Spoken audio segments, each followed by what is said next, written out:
बहुत सारे लोग यहाँ पर कमेंट सेक्शन में कमेंट कर रहे हैं कि आप इनको बुलाइए, उनको बुलाइए, जैसे कि for example Alakh Pandey sir को बुलाइए। अगर आप चाहते हैं कि वो यहाँ पर आए तो आप उनकी वीडियोस पे जाकर के कमेंट करिए, क्योंकि हमारे पास में उनकी कॉन्टैक्ट डिटेल्स नहीं है। अलक पांडे सर से मिलने का मेरा भी बड़ा मन है, क्योंकि स्टूडेंट्स इतनी ज्यादा उनकी रिस्पेक्ट करते हैं। तो अगर वो या वैसे कोई भी आप किसी को भी चाहते हैं कि वो यहाँ पर आए, तो आप जा करके उनके YouTube चैनल पे या उनके सोशल मीडिया अकाउंट्स पे आप कमेंट करिए। उनको बोलिए कि हमको ईमेल करें meet@sandeepmaheshwari.com पे। वो जैसे हमको ईमेल करेंगे, हमारी टीम उनको कांटेक्ट करेगी और वो यहां पर आएंगे। आज हमारे पास में गेस्ट आए हुए हैं, पीछे भी वो बैक स्टेज में है। वो काफी पॉपुलर मोटिवेशनल स्पीकर हैं। उनके 6 मिलियन से ज्यादा सब्सक्राइबर्स हैं यूट्यूब पर। आई एम श्योर आपने उनकी वीडियो कहीं ना कहीं जरूर देखी होगी। Let's give an energetic and warm welcome to the one and only Himesh Madan.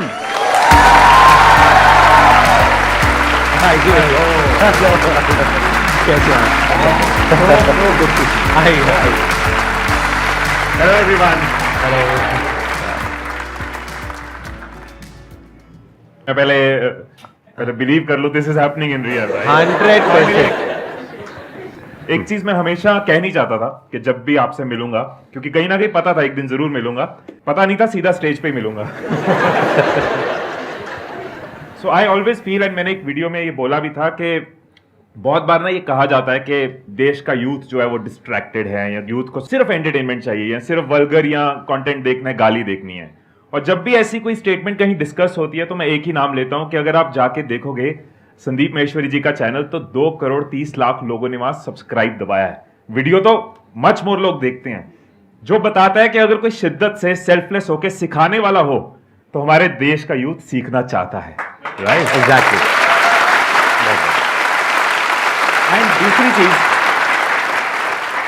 दूसरी बात जो मैं हमेशा आपसे कहना चाहता था वो ये है कि ये तो एक काउंटेड नंबर है ना, जो हम सब्सक्राइबर्स का नंबर या व्यूज का नंबर देखते हैं, ये काउंटेड है। लेकिन एक चीज जो कभी काउंट नहीं की जा सकती कि वो वीडियो कहां कहां जा रही है, कौन कौन देख रहे हैं, कितने लोग व्हाट्सएप फेसबुक पे देख रहे हैं, उसका तो एनालिटिक्स भी नहीं है हमारे पास। एक एक वीडियो से कितने लोग जो डिप्रेशन से बच जाते हैं, जो कोई सुसाइड करने की सोच रहा है, लेकिन इस तरह की वीडियोस उनको बचाती हैं। आपकी वीडियोस के नीचे कई ऐसे कमेंट्स होते हैं, किसी का करियर बन जाता है, राइट, लाइफ लॉन्ग उसके आने वाली जनरेशंस बदल जाती हैं, कोई एंटरप्रेन्योर बन जाता है आपकी बिजनेस सीरीज देख के, वो जॉब क्रिएटर बन गया है। कितनी बड़ी कंट्रीब्यूशन आपकी जीडीपी में है, इकोनॉमी में। मंत्रालय को बैठ के ना स्टैटिस्टिक्स देखने चाहिए। The kind of contribution you have done to GDP, that is amazing. Let's put our hands. Thank you so much, thank you so much, thank you so much. अच्छा, आप लोगों को पता है ना, इनके फादर भी मोटिवेशनल स्पीकर है, मिस्टर TS मदान, और वो तब से मोटिवेशनल स्पीकिंग कर रहे हैं जब मैंने अपना करियर शुरू भी नहीं किया था। तो इनके फादर की मेरे को एक क्वालिटी बड़ी सही लगी थी, वो इनके अंदर भी है, वो है उनका सेंस ऑफ ह्यूमर। मतलब वो सेशन के बीच बीच में उन्होंने एक जोक भी क्रैक किया था, मेरे को याद नहीं है, आई एम नॉट श्योर, 10 साल पहले मैंने देखा था वो, कि मुझे पता नहीं था कि आप लोग यहाँ पर आकर के तालियां बजाने वाले हैं। अगर बजाते तो मैं अपनी वाइफ को भी साथ में लेकर के आता, तो इसीलिए लेके आया। उसके बाद अच्छा। So good to see you. मैं भी एक फैमिली का इंटीग्रल पार्ट बन चुकी हूँ। मेरा भी यूट्यूब चैनल है। आपकी फैमिली में कोई ऐसा भी है जिसका नहीं है यूट्यूब चैनल? इनका भी बहुत अच्छा एक यूट्यूब चैनल है जहां पे I think around 8 lakh subscribers हैं, if I am not wrong, right, Gunjan shouts के नाम से। और आप लोगों के मैंने व्लॉग्स भी देखे हैं, बहुत अच्छी केमिस्ट्री लगी मेरे को आप लोगों की। बाकी तो अंदर की बात तो आप दोनों को पता होगी, दूर से देखने में बड़ा अच्छा लगा। ऑनलाइन केमिस्ट्री अच्छी है। और आपने शायद वेट भी लूज किया है पहले से कंपैरेटिवली, राइट? आपका मैंने देखा कुछ वीडियोस में, तो ये वेट लॉस से रिलेटेड आई थिंक आप टिप्स देते हैं, एक्सरसाइज और वो सब, fitness, health, holistic health. Fitness, health, holistic health, अगर वो सब आपको चाहिए तो आप इनके चैनल पे जा सकते हैं। मोटिवेशन चाहिए तो इनके चैनल पे जा सकते हैं, और टाइम पास करना है तो मेरे चैनल पे आ सकते हैं। तो अब हमारे पास में 2 ऑप्शंस है, एक है कि हम बैठ करके आराम से ये सेशन करें, दूसरा है कि हम स्टैंडिंग में, मतलब कि सोफे वोफे हट जाएंगे और ये सब हट जाएगा और फिर स्टैंडिंग में सेशन करें। तो क्या चाहते हो आप लोग, कैसा होगा? कितने हैं सिटिंग वाले, एक बार हाथ ऊपर करो। कितने चाहते हैं स्टैंडिंग सेशन होना चाहिए? सब चाहते हैं, अरे क्या बात है। तो फिर ये हटाते हैं ये सब।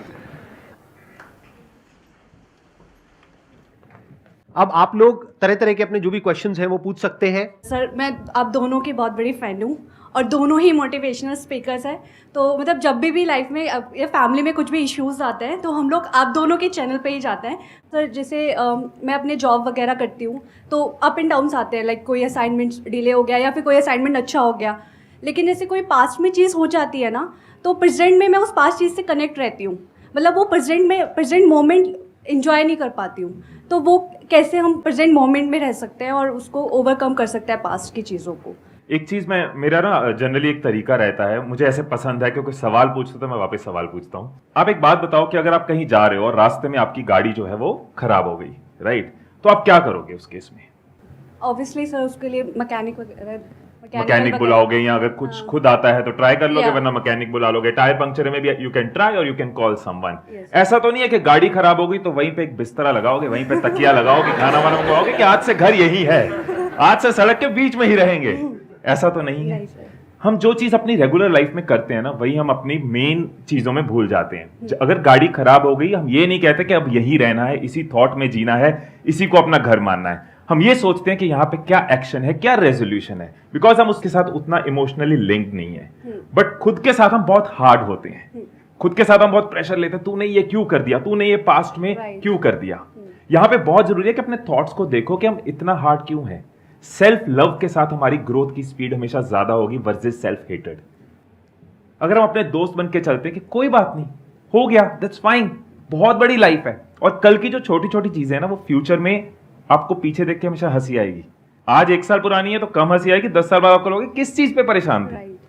सो जहां गाड़ी खराब हुई है, हमने एक्शन लेना है और आगे चलना है। सिमिलरली लाइफ में पीछे की चीजों की वजह से रुकना नहीं है, we have to move forward. Let's give a big hand for him. बहुत अच्छी बात बोली इन्होंने। अब मैं भी यहां पे थोड़ा सा ऐड करता हूं। आपकी प्रॉब्लम यह है कि प्रेजेंट मोमेंट में रहना है। प्रेजेंट मोमेंट में आप नहीं रह सकते हो। आपको क्या चाहिए? फ्यूचर में एक गोल चाहिए। अगर वो नहीं होगा तो पास्ट आपको घेर लेगा।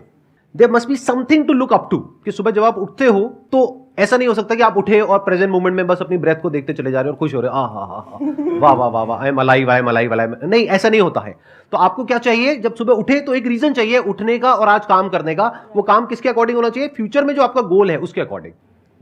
और उस गोल को भी आप ब्रेक डाउन कर सकते हैं छोटे छोटे पार्ट्स में। मे बी अगर 2 साल बाद का कोई गोल है, 5 साल बाद का कोई गोल है, तो उसको ब्रेक डाउन कर दो छोटे छोटे गोल्स में। मतलब कि अगले 1 महीने में क्या करना है, अगले 1 हफ्ते में क्या करना है, आज क्या करना है। तो जब आपको पता होगा ना आज क्या करना है, जैसे आज सुबह हमें यहां पर ये करना था, लेकिन ये नहीं पता था कि खड़े होकर के करना था, ये पता था कि बैठ करके करना था। इसका मतलब कुछ और तो नहीं निकल रहा ना।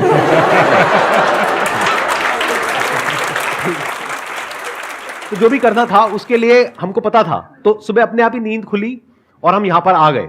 अगर सोचो कुछ नहीं करना होता तो वही, हाँ ठीक है, आराम से उठेंगे, ये वो व्हाटएवर। तो there must always be something to look up to, कि आपकी लाइफ में कोई ना कोई बर्निंग डिजायर, कोई ना कोई गोल, कोई ना कोई ड्रीम, कोई ना कोई विजन, कुछ ना कुछ होना चाहिए। तभी इस मूवमेंट में आप अच्छे से जी सकते हो। अगर कुछ नहीं है तो जिंदगी थकी हुई हो जाएगी। पास्ट आपको घेर लेगा। प्रेजेंट में भी बहुत प्रॉब्लम्स है, पास्ट में भी बहुत प्रॉब्लम्स थी, फ्यूचर में पता नहीं क्या क्या हो सकता है। तो फ्यूचर से रिलेटेड एंजाइटी आ जाएगी, पास्ट से रिलेटेड स्ट्रेस आ जाएगा, और प्रेजेंट तो हमको घेरने के लिए बैठा ही है चारों तरफ से। तो आप चारों तरफ से फंस जाओगे। तो इससे निकलने का क्या तरीका है? फ्यूचर पे, अपने गोल पे अपना ध्यान दो कि जो हो गया, अब आगे देखते हैं क्या करना है।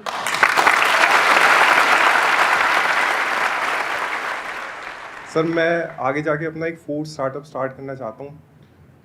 मेरा ये विज़न है सर कि मैं एक स्टॉल से स्टार्ट करूँ और उस कंपनी को 5 करोड़ 10 करोड़ तक लेके जाऊँ। बट सर प्रॉब्लम ये आती है कि कहीं पर भी है ना, स्टेप बाय स्टेप प्रोसेस नहीं है, जिसको बोलते हैं ना अटेंशन टू डिटेल, मतलब कि पहले ये फिर ये फिर ये। तो सर उस पर स्टेप बाय स्टेप प्रोसेस है या नहीं है, इस चीज की वेट करने में किसका नुकसान हो रहा है? आपका नुकसान हो रहा है। हम वेट करते रहे कि पहले मुझे एक स्टेप बाय स्टेप प्रोसेस चाहिए। इसका मतलब पता क्या है? मैं अपने घर की पार्किंग में खड़ा हूं, गाड़ी के अंदर, पहले सारे सिग्नल ग्रीन हो जाए फिर मैं गाड़ी चलाऊंगा। वो नहीं होगा। आपको ट्रेनिंग लेते रहना है, सीखते रहना है, मेंटोर से सीखते रहना है, वीडियो से सीखते रहना है, लेकिन आपको एक्शन साथ साथ लेते रहना है, because biggest teacher is action. MBA चाय वाला यहां पे आए थे, उनकी वीडियो में ये चीज उन्होंने बहुत क्लियरली बताई थी कि पूरा रोड मैप नहीं था। उन्होंने फर्स्ट स्टेप देखा, फर्स्ट स्टेप लिया, अगला स्टेप मिलता गया। और मैक्सिमम वेंचर्स के साथ यही होता है। डे 1 पे किसी भी यूट्यूबर को नहीं पता था कि एक दिन यूट्यूब आएगा, वो तो कुछ और कर रहे थे। बट इंक्लाइन थे, कमिटेड थे, स्टेप लेते जा रहे थे। वो प्लेटफॉर्म को यूज करा जब वो प्लेटफॉर्म आया। तो जरूरी नहीं है कि आपके पास पूरा रास्ता क्लियर हो। आप पहला स्टेप अगर रेडी लगाना चाहते हो, पहला स्टेप अगर स्टॉल लगाना चाहते हो, पहला स्टेप किसी एग्जीबिशन में खड़े होना चाहते हो, वो करो। वहां से आपको मैक्सिमम क्लैरिटी मिलेगी। बाकी टीचिंग, लर्निंग, एजुकेशन तो नेवर एंडिंग प्रोसेस है। आप क्या करना चाहते हैं? फूड बिजनेस स्टार्ट करना है सर। फूड में क्या? Food is a very big के साथ स्टार्ट करना चाइनीज कुजीन। तो इसका स्टेप बाय स्टेप प्रोसेस है तो सही। सबसे पहला स्टेप है, पहले आपको अच्छी चाइनीज कुजीन बनानी सीखनी है, या कोई ऐसा पर्सन चाहिए जिसको अच्छी चाइनीज कुजीन बनानी आती हो, क्योंकि जब टेस्ट अच्छा होगा तभी तो बिकेगा। आइडियली तो ये है कि आपको खुद को आना चाहिए, नहीं तो आप हमेशा किसी ना किसी पे डिपेंड हो जाओगे। पता लगा आपने किसी पे डिपेंड होकर के एक बड़ा सा कहीं पे स्टोर खोल दिया है, छोटा सा भी कहीं पे खोल दिया, 4 दिन बाद उस बंदे ने बोला मैं तो जा रहा हूं। अब क्या करोगे वहां पर बैठ करके? आपने तो सारा पैसा लगा दिया, फंस गए ना। जो आपका प्रोडक्ट है उसको बनाना सीख सकते हैं, मोस्ट इंपॉर्टेंट। एक बार वो आपको अच्छा बनाना आ गया, अपने घर में सबको आपने खिलाया और उन्होंने उल्टी नहीं करी, मतलब उन्होंने कहा कि अच्छा है, आप समझ गए, वो झेल गए, तो फिर आप आगे बढ़ सकते हैं धीरे धीरे। सर मेरे को आता है। क्या आपको बहुत अच्छा बनाना आता है या मीडियोकर या एवरेज? सर मैं असिस्टेंट हायर करूंगा, क्योंकि अगर मैं खुद किचन में चला गया तो मैं बिजनेस को ऑटोमेट नहीं कर पाऊंगा। देखो अब आप बहुत दूर की बातें सोच रहे हो और इतने बड़े बड़े भारी भारी वर्ड्स आपने सीख लिए हैं। ऑटोमेशन, डे 1 से ऑटोमेशन के बारे में मत सोचो मेरे भाई साहब, और डे 1 से इतनी बड़ी बातें मत करो, 5 करोड़ की, 10 करोड़ की। मेरा ये मानना है अभी आप सोचो सिर्फ महीने के 5,000 रुपए के बारे में। 5,000 जिस दिन कमा लिया ना, उस दिन 5,000 को 20,000 कैसे करना है ये सोचो, फिर 50,000 कैसे करना है ये सोचो, फिर 1 लाख कैसे करना है ये सोचो। अभी आप 5 करोड़ में फंसे रह गए ना, तो कभी 5,000 को टच नहीं कर पाओगे। वो 5 करोड़ हमेशा रहेगा लेकिन माइंड में रहेगा। I have heard about the book of secret, the secret. तो उसमें सर मेजरली फोकस था लॉ अट्रैक्शन। वो समझ में ही नहीं आया कि बैठे रहो और सोचते रहो, फोटो लगा लो, तो हाउ इट्स वर्क एक्चुअली। जो लॉ ऑफ अट्रैक्शन के अंदर अगर ये कॉन्सेप्ट है कि बैठे रहो और सोचते रहो, इससे मैं अग्री नहीं करता हूं। What work for me is not law of attraction. Attraction के अंदर जो वर्ड छुपा हुआ है एक्शन, मेरे लिए वो काम किया, अट्रैक्शन, राइट।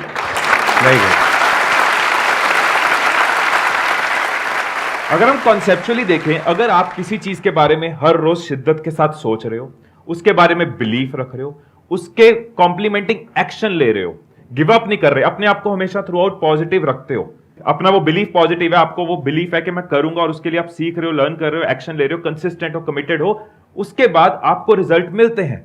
अब इसको अगर लॉ ऑफ अट्रैक्शन कहें तो लॉ ऑफ अट्रैक्शन कहना है, कह सकते हैं। अगर इसको मैं लॉ ऑफ एक्शन बोलूं तो ये लॉ ऑफ एक्शन भी यही है। Think about something, believe in that, take consistent action, keep learning, you will fall, you will rise, gradually you will grow. मेरे लिए लॉ ऑफ अट्रैक्शन के अंदर बिलीव करके बैठ जाना इज नॉट द सोल्यूशन, मेरे लिए action is the solution. Sir, I just want to ask, like females have to play multiple roles, various roles, and we want to justify with each role that we play.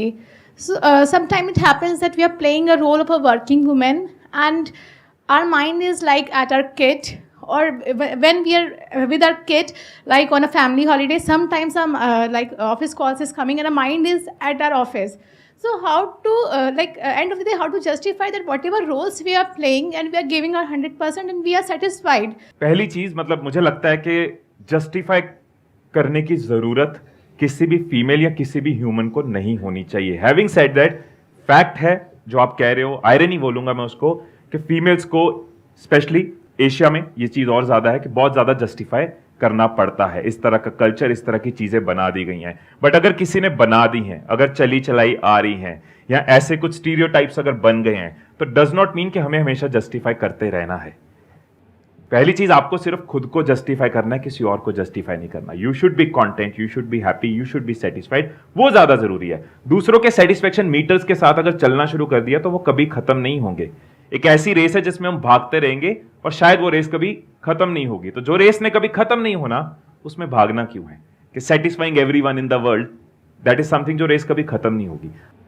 आपका जो question है उसका answer ये ज्यादा अच्छे से दे पाएंगी अगर आपको कोई दिक्कत ना हो यहाँ पर स्टेज पे आने में। तो एक बार माइक दीजिए इनको, बिकॉज शायद हम लोग नहीं समझ सकते कि आप किस स्टैंड पॉइंट से क्या पूछ रहे हैं, वो ये ज्यादा अच्छे से आपको बता पाएंगे। प्लीज आइए, आप यहाँ पे आइए। सबसे पहले तो thank you for calling me on stage, because मैं ऑनेस्टली इसका आंसर ना मेरे वहाँ पे मन में चल रहा था। सबसे पहले मुझे लगता है कि शायद ये ना फीमेल प्रॉब्लम नहीं है, ये एक ह्यूमन या फिर एक क्योंकि आप सब कुछ कर रहे हो, आप अपनी जॉब भी कर रहे हो, आपकी पर्सनल लाइफ भी है और इतनी सारे रोल्स आप प्ले कर रहे हो, तो ये हर एक इंडिविजुअल की प्रॉब्लम है जो लाइफ में कुछ भी कर रहा है।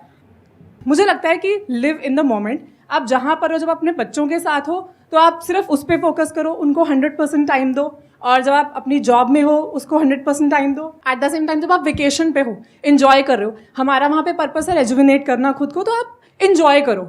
जब आप उस मोमेंट को 100% इन्जॉय करोगे ना, तो नेक्स्ट टाइम आप जब आप अपनी फैमिली के साथ हो या जॉब में हो, तो ऑटोमेटिकली आप वहाँ पर भी अपना 100% दे पाओगे। बहुत बढ़िया, बिल्कुल। I hope that answers your question. हाँ, प्लीज हैव अ सीट, बैठिए। Thank you so much. Thank you so much for coming. Yeah, thank you. So it's a privilege to be here. Thank you so much for inviting all of us, and we all are खच्चर्स for you. अरे नहीं नहीं नहीं, मजाक करता हूँ, सबसे बड़ा खच्चर तो मैं हूँ। नहीं, वो sir. बोलते नहीं है बचपन में जो बोलता है वही होता है। तो मैं अगर सबको बोलता हूँ तो मैं ही खच्चर हूँ। हाँ, नहीं सर, हम सब खच्चर। अरे नहीं नहीं, चलो आप इतना कह रहे हो तो ठीक है। सर 2012 से मेरी शुरुआत हुई आपके हमारे कोचिंग इंस्टीट्यूट में आपका वीडियो दिखाया जाता था। उसके बाद से सर मेरे को मतलब चैनलाइज करना थॉट्स को वो आने लगा। एंड आज मेरा क्वेश्चन ये है कि सर मैं एक टॉपिक है कैपेबिलिटी, उस पर बात करना चाहता हूँ कि हम लोग कैपेबल कैसे बने। अगर हम कैपेबिलिटी की बात करें तो मेरे लिए जो बहुत काम किया वो मैं जरूर अपने एक्सपीरियंस से शेयर कर सकता हूँ। फॉर एग्जाम्पल पब्लिक स्पीकिंग की कैपेबिलिटी बिल्ड करनी है, या फिर कोई डर है जिसको खत्म करना है। जनरली कैपेबिलिटी बिल्ड करने के पीछे कोई ना कोई फियर है जिसको हमें ओवरकम करना है। तो एक मेथड मैंने पढ़ा था बहुत साल पहले, और अपनी लाइफ में मैंने कई फियर्स को खत्म करने के लिए यूज किया है। वो मेथड बहुत सारे साइकोलॉजिस्ट यूज करते हैं। That is called exposure treatment. जिस चीज के साथ हम खुद को एक्सपोज करते जाते हैं, एक्सपोज करने पे क्या मिलेगा? एक्सपोज से सिमिलर चीज एक्सपीरियंस मिलेगा। Experience comes from exposures. जितना हम एक्सपोज करते जाएंगे उतना हमारा एक्सपीरियंस ऐड होता जाता है, हमारी कैपेबिलिटी बिल्ड होती जाती है, फियर खत्म होता जाता है। फॉर एग्जाम्पल मैं स्टेज पे कॉन्फिडेंटली बोल सकता हूं, मुझे ऑडियंस का फियर नहीं है, लेकिन जिन चीजों में मैं एक्सपोज नहीं हूं उनका तो पूरा फियर है।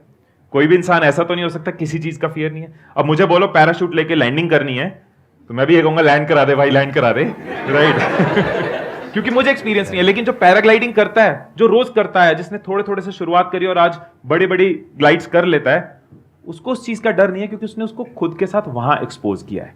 तो हम जनरली कहते हैं ये हमारी कंफर्ट जोन है, यहां पहुंचना है। मुझे लगता है इसकी जगह कंफर्ट जोन को एक्सपैंड करें, वो चीज ऑटोमेटिकली हो जाएगी। और एक्सपैंड करने के लिए छोटे छोटे एक्सपोजर्स चाहिए। It's like you want to learn swimming, what would you do? आप ऐसा तो है नहीं घर में बैठ के सारा करिकुलम पढ़ लोगे। पहले दिन आपको पानी के सिर्फ पास रखा जाएगा अगर आपको वाटर फोबिया है, अगले दिन बोला जाएगा पानी में सिर्फ टांगे डालो, अगले दिन और बॉडी डालो, अगले दिन शैलो साइड रो, ग्रेजुअली डीप साइड जाओ, फिर स्विमिंग स्टार्ट होगी। It's little exposure. सो जिस भी चीज में आप कैपेबिलिटी बिल्ड करना चाहते हो, what is the first little small exposure जो आप अपने आप को दे सकते हो? कैपेबिलिटी की एक तो कोई डेफिनेशन नहीं है कि जब आप कह रहे हो कोई इंसान कैपेबल है तो मतलब क्या? जैसे कोई क्रिकेट खेलना अभी शुरू हुआ है वो भी कैपेबल है, और जो वर्ल्ड का बेस्ट क्रिकेटर है वो भी कैपेबल है। तो इसके 4 स्टेप्स हैं। पहला है नॉलेज, फिर है स्किल, फिर है एक्सपीरियंस, फिर है लर्निंग। अगर आपको इन्फिनिट तक जाना है तो तब ये चौथे स्टेप तक जाना है। लोग इन 3 में अटक के रह जाते हैं। वो क्या है? नॉलेज, स्किल और एक्सपीरियंस। कोई भी काम आपको करना है जिसमें आपको कैपेबल होना है तो उसके लिए पहले आपको नॉलेज चाहिए। बुक से, यहां से, वहां से, स्कूल से, कॉलेज से नॉलेज मिल गई। अब स्किल चाहिए उस काम को करने के लिए, फिर प्रैक्टिस चाहिए जिसको एक्सपीरियंस बोलते हैं। यहां तक तो लोग पहुंच जाते हैं। इसके बाद चौथे स्टेप पे बहुत कम लोग पहुंच पाते हैं। वो है कि जब उस काम को किया तो खुद को क्रिटिकली देखा कि मैंने क्या सही किया, क्या गलत किया, और अगर कोई हमारी तारीफ कर रहा है, कोई बुराई कर रहा है तो उसको भी ऑब्जेक्टिवली देखा और समझा, पैटर्न्स को समझा, पैटर्न्स को तोड़ा। नहीं तो एक पैटर्न में घूम जाओगे, और जैसे ही आप उस पैटर्न में घूम जाओगे तो आप स्टक हो जाओगे। अब आपकी ग्रोथ रुक जाएगी।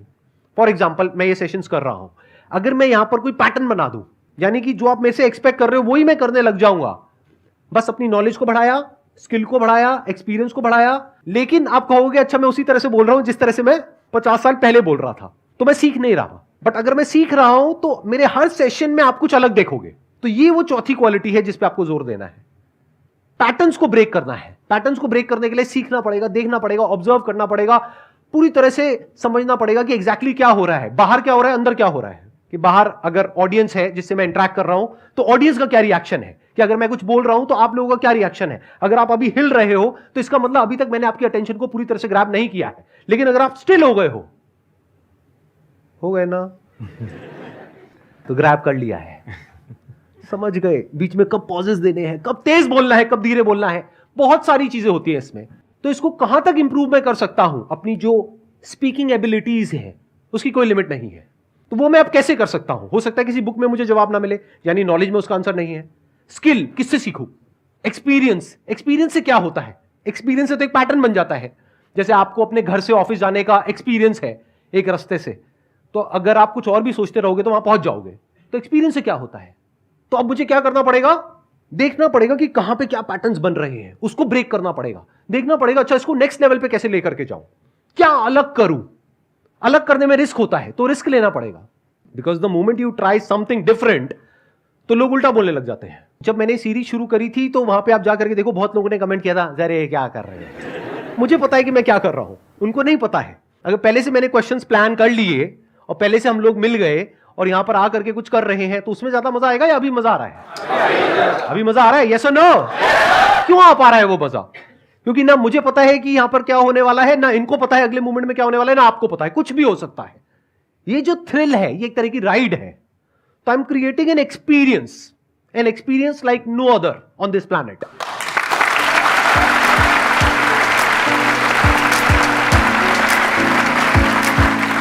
आपके लिए एक छोटा सा गिफ्ट है हमारी तरफ से, हमारी पूरी टीम की तरफ से, हमारी फैमिली की तरफ से। Thank you so much for coming. आप भी आना चाहेंगे स्टेज पर? Thank you so much.